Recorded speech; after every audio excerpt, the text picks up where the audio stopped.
کھانا سحری اذان کی آواز سن کر بند کرنا چاہیے یا کہ پہلے؟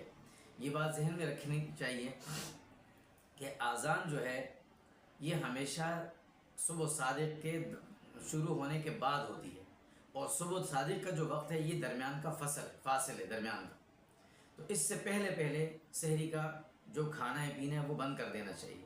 اذان کا انتظار نہیں کرنا چاہیے، اذان ہمیشہ وقت کے داخل ہونے کے بعد ہوتی ہے۔ وقت داخل ہونے سے مراد دن شروع ہو چکا ہے اب اذان ہوگی، رات ختم ہو چکی ہے اب اذان ہوگی، اور آپ نے کھانا پینا بند کرنا ہے صبح یعنی دن کے شروع ہونے سے پہلے، لہٰذا اذان کا وقت جب شروع ہوتا ہے اس سے پہلے کھانا پینا بند کر لینا چاہیے۔ اگر کسی نے اذان شروع ہوئی اور کچھ کھا لیا یا کچھ پی لیا تو اس کا یہ روزہ ہوگا نہیں، اس روزے کی بعد میں قضا کرنی پڑے گی۔ سائرن بجنے کے بعد کھا پی لیا تھا، وہی والی بات ہے کہ اذان ہو یا سائرن بجے، بعض جگہ سائرن بجتا ہے، بعض جگہ جو ہے فوراً اذان ہو جاتی ہے۔ یہ سائرن کا بجنا یا اذان کا ہونا یہ دونوں سحری کے وقت کے ختم ہونے کے بعد اور دن کے شروع ہونے کے ساتھ ہی یہ شروع ہوتی ہیں، لہٰذا اس سے پہلے بند کر دینا چاہیے کھانا پینا، سائرن کے بجنے کا انتظار نہیں کرنا چاہیے۔ سعودیہ سے روزہ رکھ کر پاکستان آئے تو افطار کس وقت کے اعتبار سے کرنا چاہیے؟ روزے کے سحری ہو یا افطار ہو، اس وقت آپ جس جگہ موجود ہیں اس جگہ کا اعتبار ہوتا ہے۔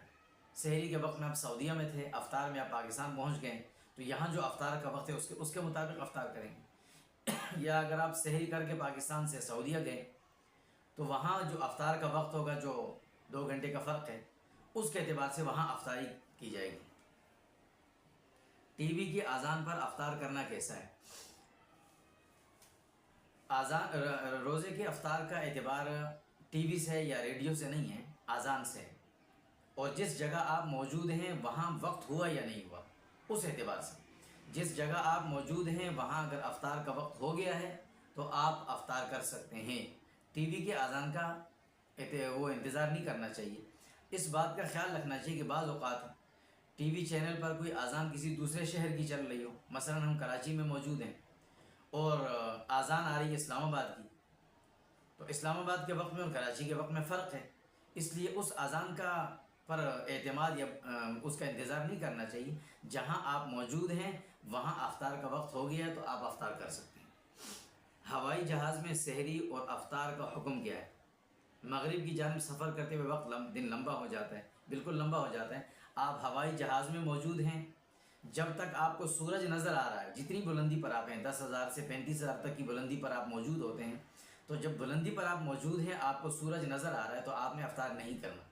جب سورج بلندی پر موجود ہونے کے باوجود بھی جب سورج نظر آ رہا ہو تو افطار نہیں کرنی، جب سورج غروب ہو جائے پھر آپ نے افطار کرنی ہے۔ مغرب کی طرف جب آپ سفر کر رہے ہوں، دن لمبا ہوتا چلا جاتا ہے تو بھی آپ نے اس کا انتظار کرنا ہے، جہاں مغرب کا وقت ہوگا تب افطار کرنی ہے۔ اسی طرح اگر آپ مغرب سے مشرق کی طرف سفر کریں گے تو دن چھوٹا ہوتا جائے گا تو آپ نے افطار کر لینی ہے، جہاں غروب ہو گیا وہاں آپ نے افطار کرنی ہے، مغرب کا وقت داخل ہو گیا۔ کن وجوہات کی بنا پر روزہ نہ رکھنے یا توڑنے کی اجازت ہے؟ دیکھیں، روزہ ایک عبادت ہے، ایک فرض، کوشش یہ کرنی چاہیے کہ اس کو یہ تو نیت ہی دل میں نہ ہو، یہ سوچ ہی نہ ہو کہ میں نے روزہ نہیں رکھنا یا میں نے روزہ توڑنا ہے۔ اگر یہ سوچ لے کر ہم بیٹھیں گے تو پھر تو چھوٹے چھوٹے عذر بھی ہمیں بڑے نظر آئیں گے۔ ہاں، کوئی ایسا شدید عذر ہو، اتنی شدید بیماری ہو، اتنی شدید بیماری کہ اگر روزہ رکھیں تو اس میں بیماری کے بڑھنے کا اندیشہ ہے یا اللہ نہ کرے جان چلی جانے کا اندیشہ ہے، تو ایسی صورت میں آپ روزہ چھوڑ سکتے ہیں۔ یا نمبر 2، سفر میں ہیں اور سفر بھی اتنا شدید مشقت والا ہے کہ اس میں روزہ نہیں رکھ سکتے۔ آج کل عموماً سفر جو ہوتے ہیں، چاہے وہ بائی روڈ سفر ہوں، بائی ٹرین ہوں یا وہ بائی ایئر ہوں، اتنی مشکلات ان سفروں میں نہیں ہوتی، بلکہ حضر سے زیادہ تو سفر میں سہولتیں ہوتی ہیں۔ تو ایسی صورت میں روزہ رکھ لینا چاہیے، توڑنا نہیں چاہیے۔ ایسا نہیں کرنا چاہیے کہ روزہ نہیں رکھا، بلکہ روزہ رکھ لینا چاہیے۔ ہاں، اگر کوئی شدید مشقت ہے تو توڑ سکتے ہیں یا چھوڑ سکتے ہیں روزہ۔ اسی طریقے سے کچھ چیزیں، کچھ اعذار ایسے بھی ہیں، مثال کے طور پر کوئی خاتون ہے جو کہ بیمار ہے، پریگننٹ ہیں، یا بچہ ہے چھوٹا، اسے دودھ پلانا ہے، اور ماہر دیندار ڈاکٹر کا مشورہ یہ ہے کہ روزہ رکھنے سے بچے کو جو پیٹ میں ہے یا جو بچہ ہے جس کو دودھ پلانا ہے اس کو نقصان ہوگا، تو ایسی صورت میں اس والدہ کو روزہ چھوڑنے کی اجازت ہے، بعد میں اس روزے کی قضا کر لیں۔ لیکن اگر ایسے شدید آزار نہ ہوں تو روزہ نہ چھوڑنا چاہیے نہ توڑنا چاہیے۔ سفر میں روزہ رکھنا چاہیے یا نہیں؟